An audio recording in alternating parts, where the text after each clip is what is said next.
제호가 넌 나에게 모욕감을 줬어. 변장된 화이론에 대해서 말씀을 드리겠습니다. 지난 시간에는 한국은 시족제 탯줄을 끊는 서구 근대성을 받으려 노력했지만 다른 한쪽에서는 굳건하게 시족제 탯줄을 깔아버리는 정치를 유지했기에 사실상 양반 시스템이 은폐된 채 지속되고 있음을 제시했습니다. 양반 귀족주의는 자기 가문과 직계 존속들을 우주의 중심에 놓고 자기들의 문화와 같은 쪽을 중화로 부르며 다른 쪽을 오랑캐로 몰아버리는 돌아가는 흐름이 있었습니다. 이는 당하는 쪽에는 참담한 모욕감을 느끼게 합니다. 이러한 모욕감은 복수 감정으로 한국사에서 반복됐습니다. 대한민국 생활공간에 종교 간 평화가 없이 진정한 평화가 없다는 말이 너무나 잘 맞습니다. 조상숭배 유교 문화는 꾸준히 다른 시족의 복수를 반복해 왔기 때문입니다. 이는 언제나 사회의 분란을 유발했습니다. 유교 가문에 있어서 조상신은 각각이 하나의 종교였습니다. 유교 가문의 후손들은 조상을 높이기 위해서 경쟁자들의 조상을 비하했습니다. 이러한 것들을 발견하는 비하되는 인물의 후손들은 가슴이 미어집니다. 그리고 그들은 또 다른 복수를 준비합니다. 이러한 것이 무한대로 반복되는 것이 바로 한국사였습니다. 중국사가 권력 찬탈과 살인과 폭력이 반복됐고 그러한 모습이 한국사에서도 고스란히 존재했습니다. 정치보복이 5년마다 상습화되고 국가제도 정치가 흔들리는 이유도 여기에 있죠. 소농사회 중심의 정착 중심의 시족사회에서는 생활공동체 내부는 말 안해도 서로 아는 사이입니다. 그 내부는 지주 중심의 가치관을 공유합니다. 그러한 공유함이 없는 이들을 꾸준히 배제하고 소외시키고 그런 과정이 피해자의 울분을 초래하여 사회의 분란을 만들길 반복했습니다. 90년 이전의 한국사교육에서는 개항이 한국의 근대사회의 시작이라고 믿었습니다. 개항이 곧 서구 근대 문화의 유입으로 해석되고 서구 근대 문화가 폐쇄된 사회를 근본적으로 바꿨다고 보는 것입니다. 이에 반대하는 쪽은 동학혁명이 근대의 시작이라고 믿었습니다. 항일의식이 사회를 근본적으로 바꿨다고 보는 인식입니다. 그러나 2021년 대한민국에서는 어느 쪽도 온전한 서구의 민주주의를 구현하는 근대성은 아니지 않느냐는 시각이 가능합니다. 조선 후기에는 조선 전기에 유행한 현실의 왕자에 대한 대일통보다 그렇게 되거나 지향하는 사람들의 대일통이 유행했습니다. 다시 말해서 유교 가문 중심의 권력 집중의 대일통이 유행했습니다. 구한말에 어느 가문은 자본주의를 택했고 어느 가문은 사회주의를 택했습니다. 자본주의를 택한 가문은 사회주의를 택한 가문에는 춘추의리론상 예가 부족하다고 보았습니다. 그러니까 자본주의가 예의 중심인데 사회주의를 택한 가문은 그런 게 없다. 사회주의를 택한 가문은 자본주의를 택한 가문에 역시 예가 없는 오랑캐 논리입니다. 역시 사회주의에 있어야 되는 게 자본주의 택한 가문은 없다. 한국의 이데올로기 대립의 이면에 깔린 부족주의는 어느 쪽이 권력을 잡든지 상대는 파시즘으로 느낄 수밖에 없습니다. 그리고 그렇게 느끼는 인식은 상당히 정당해 보입니다. 왜냐하면 파시즘이 유럽 민주주의를 기준으로 하는 개념이고 한국 정치는 어느 쪽도 진지하게 서구 민주주의를 구현하려 하지 않고 외형만 추구하려 했습니다. 그러니까 군사정권에 반대할 때 그때 군사정권을 파시즘으로 규정한 세력이 이젠 지들이 더 파시즘이 됐죠. 그러니까 어느 쪽도 양쪽 다 그냥 천도교 세력이었죠. 아시아사에서 서구식 근대화의 모범이 된 후쿠시와 유키치의 문명론의 이면에는 일본 천황 중심의 유교 전통이 깔려 있습니다. 국가체제의 외형을 서구화로 취하더라도 일반 국민이 살고 있는 국가 시스템을 제국주의 세력에 빼앗기지 않겠다는 가치관이 전제가 됐습니다. 이런 문제의식에 동의하고 쓰여지는 모든 일본식 근대화는 그렇게 이행하려는 유교적 세계관에 동의하지 않는 이들의 폄하를 깔고 있습니다. 중국에서 전통 단절적인 서구정성을 주장한 량치차오의 은병실 문집에 있어서도 양명학적 사유가 이면에 깔려 있습니다. 한중일 사회의 세속신학, 세큘러 테올로지는 결코 헬라 문명의 스토아 사상이 아니었습니다.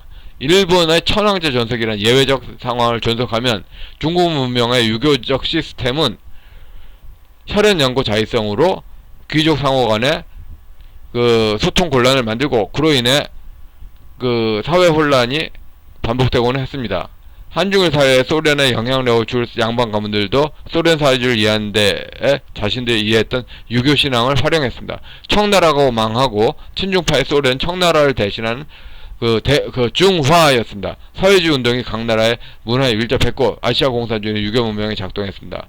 일국 사회주의 스탈린 체제의 권력과의 슬라브 민족 독점은 유럽적 조건에서 명백히 일탈했습니다.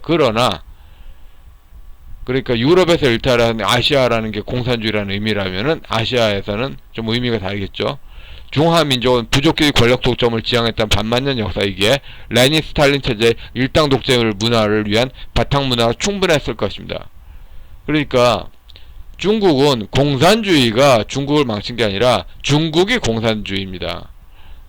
그렇게 봐야 되죠. 공산주의가 중국에 들어와서 중국이 그 공산주의가 됐다기보다 중국 안에 공산주의 요소를 소련의 레닌 스탈린 체제가 일깨웠다. 레닌 스탈린 이념이 들어가서 중국 안에 문화에 있는 공산주의적 요소를 일깨웠다. 조선시대의 사색봉당 체제에서는 각 파벌이 유교 가문이 서로 소통하지 못했듯이 일제시대의 지식인들도 서로 소통하지 못했습니다. 출신을 같이 하는 귀족들만의 시족 중심적 집단화를 이루었을 뿐입니다. 소련 공산당이 퍼뜨린 지식체계는 뻔하였기에 한국 공산주의자들의 이념 맥락도 사실은 비슷비슷했고 너무나 뻔한 것입니다. 그러나 그것을 이해하는 유교 혈연 집단의 연구에 따라 무산당 당파로 나뉘게 됐습니다. 청나라가 망하게 되자 사대부들은 성리학적 질서를 버렸습니다. 어떤 이들은 성리학을 대체하여 미국과 일본을 통해서는 서구 문명을 추종했고 어떤 이들은 중국과 소련을 통해서는 동구 사회주의 문명을 받아들였습니다. 그러나 외형은 비록 서구와 동구의 질서를 추구하지만 여전히 귀족들은 자기를 제일 꼭대기에 내선 중국형 수직적 봉건 질서 체계를 세웠습니다. 각 귀족들이 시족적 공간에 머물 때 큰 문제가 되지 않았습니다. 조선시대 유교 당파들도 자기들 마을에 머물러 있을 때는 큰 문제가 없었습니다. 문제는 중앙에서 인문학을 둘러싼 권력 다툼이 벌어지는 순간입니다. 남루당의 통일담론은 소련 마을의 중화주의적 부족주의 연합이었습니다. 조선공산당 운동의 무선 파벌에서 필요한 이들은 일본 제국주의를 무찌르고 자신들의 시족 연고에 공산주의적 부족 혈연이 권력 독점하길 기대했습니다. 그 독점은 거대한 대동신앙과 연결됩니다. 한반도에서 공산주의는 러시아 혁명 이후 러시아 접경지대 한인들이 사회주의 운동의 시작이었습니다. 그리고 소련은 한반도 사회주의 관리를 통해서 그에 중속된 양반 가문의 라인이 형성됐습니다. 주나라의 정통성을 존중하는 춘추 의리론의 몫으로 소련 공산당을 바라보게 됐습니다. 6.25 전쟁 당시 이승만 정부의 통일담론은 영남 천도의 중화주의였습니다. 남루당 진영의 소련 중화주의에 맞싸우는 과정에서 미국을 포함한 자유주의 진영 중화주의로 나타났습니다. 이들의 머릿속에는 청나라가 망한 자리에 미국이 들어차게 된 것입니다. 당공담론은 미국의 6.25 전쟁의 방어전쟁에 대한 고마움과 그 과정에서 종속된 의리론으로 연결됩니다. 아와 비아의 싸움이란 말은 부족전쟁에 기반된 의리론으로 의미한다고 여겨집니다. 이승만 정부 지지자들은 사회주의 영역을 사대주의로 보았고 소련 구정 옹호자들은 이승만 정부 지지자들을 사대주의자로 보았습니다. 이승만 정권은 역사가가 급진개합화로 분류하는 서방사회를 지향하는 귀족 파벌이 중심이 됐습니다. 대한민국 건국 과정은 서방 자유사회를 지향하는 양반계급과 동구사회주의를 지향하는 양반계급의 충돌을 했습니다. 이념 대립과의 권력이 연관되고 패배한 권력의 유교적 복수 욕망이 이면을 차지했습니다. 6.25 전쟁은 그 연장선상에서 벌어졌습니다. 소련 군정 상황에서는 정치 세력의 대결은 친소련파의 승리로 끝이 났습니다. 그리고 미군정 상황에서는 친미파의 승리로 끝이 났습니다. 정치에서 패배한 세력들이 마지막 반전을 위해서 남한 내부의 소련 군정 옹호파 연합회와 합정연행, 민족해방통일전선의 정치를 시도한 것이 남북연석회의입니다. 남북연석회의는 북한의 6.25 남침전쟁을 부르는 사정과정으로 존재한 것입니다. 여기서 한국전쟁 이러는 분들 매우 그런 사람들은 남로당과 북로당의 그거를 책임을 대한민국에 떠넘기는 것에 동의한다는 의미죠. 한국전쟁 아닙니다. 한국전쟁 아니에요. The Korean War 이 개념이 미국인들의 고려인 전쟁이에요. 고려인 전쟁. 내전이라는 의미고 철저하게 수정주의 좌파 개념이고 근데 The Korean 이 미국한테는 고려인의 의미일 텐데 그게 한국입니까? 그러니까 번역상으로 번역이 되는 순간이 있고 더 코리안이 그 한국어로 번역되는 순간이 있고 번역 안 되는 순간이 있는데 브루스 커밍스의 한국전쟁의 기원은 아니야 번역이 안 되는 말이에요. 6.25 전쟁의 문제는 동족상잔의 비극으로 끔찍했습니다. 표면상 자유민주주의와 공산주의 대결이었지만 그 이면 세계에서는 모든 지정에서 춘추대일통 개념에 깔린 통일을 지향하는 대결이었습니다. 그러니까 양쪽 다 통일전쟁이었죠.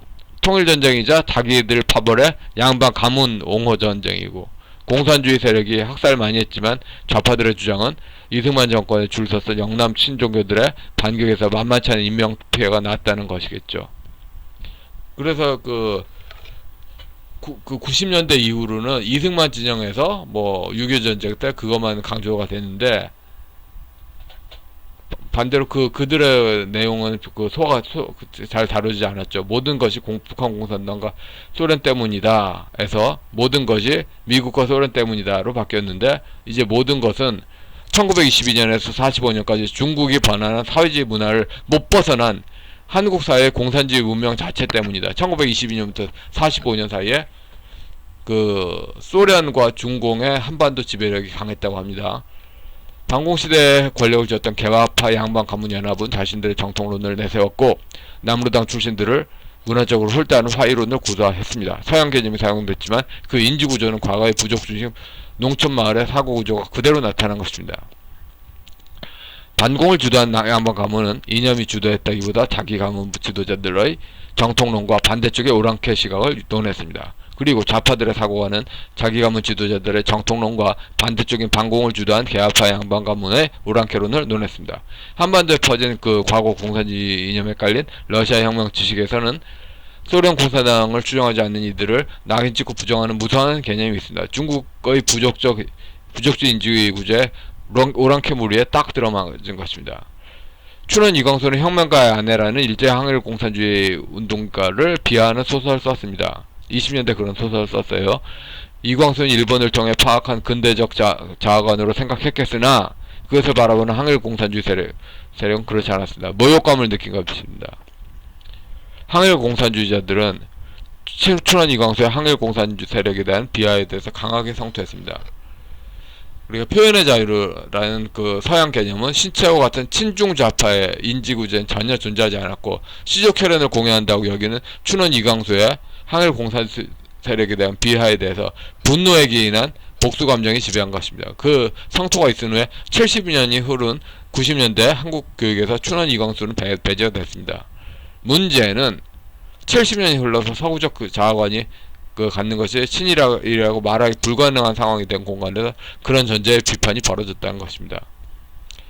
세상이 완전히 바뀐 이후에 불특정 제3자에 대해서 복수를 하는 것은 중국인들의 춘추의 이론으로 바라봅니다.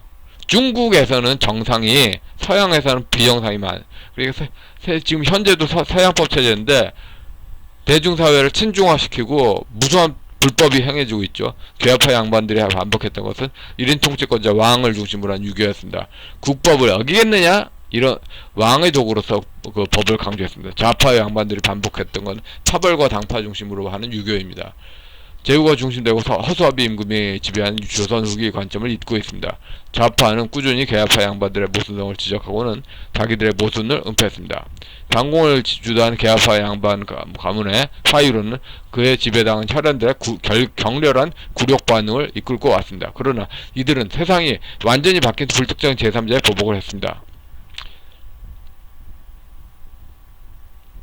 중국의 부적전쟁을 연구하는 게임의 룰에서는 무죄이지만 서방의 자유주의 가치관에서는 범죄입니다. 파시즘에 피입했다는 이들이 더욱 파시즘 정치를 구현한 것입니다. 구세정권 시대에는 구세정권에 저항한 쪽에 서구적 민주주의를 한다는 기대감을 가질 수 있습니다. 그러한 기대는 완전히 헛것으로 끝난 지 오래입니다. 반공을 주도한 양반 세력들의 이분법적 화이론은 문제라면서 좌파 혈연 가문들의 중화주의를 깔고 있는 이분법적 화이론을 반대합니다. 그들은 북한의 부정적인 악인을 찍고 시작하는 모든 가치관에 반대를 했습니다. 소련 군정 지배령과 문화 속에 있는 문화적 정통주의라는 중화 사상이 있기 때문입니다. 문제는 그러한 정통주의에 기반한 오랑캐 몰인 정당하냐 이것입니다. 반공주의 진리관과 한국사회의 계급주의 혁명사상의 정중앙에는 화이론이 있습니다. 반공주의 화이론을 극복한다고 주장하는 6.15 체제는 수구적폐와 극우몰이가 존재했습니다. 북한과 연계하는 세력이 우주의 중심이며 나머지는 변방이거나 자신들의 지배되는 노예 세력이라는 이야기입니다. 추천도서 조선후기 사학사 연구. 그러니까 그 철학 전공자들이 쓴 조선 유학사를 보면 이해가 안 가요. 어떤 식으로 이렇게 서로 그 대결했나. 조선 후기 사학사 연구. 조선 후기 그 선비 그 유교 파벌들의 그 역사책들을 종합한 책인데, 이걸 보시면은 조선 후기가 리얼하게 다가오죠. 그리고 안종철 씨 등이 쓴 근대 현대 형성과 지역사회 운동. 이거 지역의 지역공산당 그건데 조선 후기하고 거의 그대로 연결이더라. 미션 일국양제, 그러니까 그 반공체제의 그 화이론을 극복한다고 하는 게 소련 군정과 얽히는 유교가면 화이론이냐, 아니면 그 반공체제 극복으로 볼 수 있느냐, 이거에 대해서 자기의 의견을 적어봅시다. 유교의 화이론에서 대승불교를 우회한 화이론으로 볼 것이냐, 아니면 그 일단은 그 반공체제 화이론에서 새롭게 바뀐 것을 대단하게 볼 것이냐, 이 선택을 묻는 게 출제의 의도입니다. 예. 그래서 넌 나에게 모욕감을 줬어. 변장된 화이론. 그러니까 한국의 귀족들은 여전히 당파 싸움을 하고 있더라. 예, 여기까지 하겠습니다.